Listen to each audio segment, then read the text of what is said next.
Research reveals link between a child's birthday and their chances of being diagnosed with ADHD. Before we begin, do us a favor and click that like button. Also subscribe to our channel and click the notification bell to be inspired by these inspiring stories every day. A nationwide study on attention deficit hyperactivity disorder, ADHD, has uncovered a surprising link between the condition and a child's birth month. ADHD is considered a neurodevelopmental disorder with symptoms including difficulty paying attention, restlessness, and disorganization that can cause trouble for school-age children. And while the condition is normally diagnosed at a young age, these symptoms can linger into adulthood. In 2016, the Centers for Disease Control and Prevention, CDC, reported that 9.4% of U.S. children between ages 2 and 17 had been diagnosed with ADHD. But the new link researchers have found connects a child's chance of being diagnosed with ADHD to their birth date. After comparing more than 407,000 American children born between 2007 and 2009 using insurance claims data, researchers from Harvard Medical School learned that being born in August made a child more likely to be diagnosed with ADHD, but only in certain states.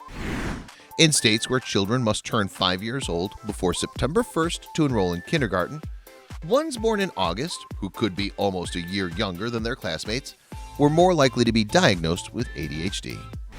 The connection was so strong, researchers say, children born in August were 34% more likely to be diagnosed with ADHD in these states than children born in September. The same children were also 32% more likely to be given some kind of treatment for their ADHD diagnosis. Behavioral therapy, stimulants, including methylphenidate, Ritalin, and other medicines like clonidine, are all commonly prescribed for children with ADHD. The study, published in the New England Journal of Medicine this week, said that the connection was not found in other pairs of months or in states where the birthday deadline was set later. The Education Commission of the states says that 21 states use September 1st as their deadline, while the other 29 have dates as late as January 1st for their cutoff. Researchers say the link they discovered could be evidence that normal childhood behaviors are being misdiagnosed as the more serious disorder.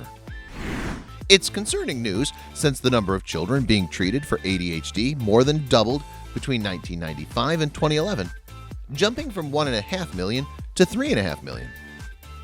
Basically, normal childhood behaviors are being diagnosed as ADHD, and they're being treated for them even though they're just normal kids, said Timothy Layton, the study's lead author.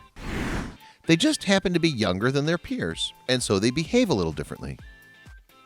Experts hope the study's surprising findings will help doctors make more informed diagnoses and prevent children from being treated for a condition they don't actually have. The world is filled with stories going viral every single day. But how many of these sites can you actually follow? We understand that your day should start with positive stories, stories that resonate with you. And so we started JoJo Stories. Our mission is to create meaningful stories that cover everything from animals to anthropology, history to environment and lifestyle. The kind of content you read on our site will be one you'll want to share with your family and friends. We hope you'll join our growing family and be part of our community. Welcome to JoJo Stories, jojostories.com.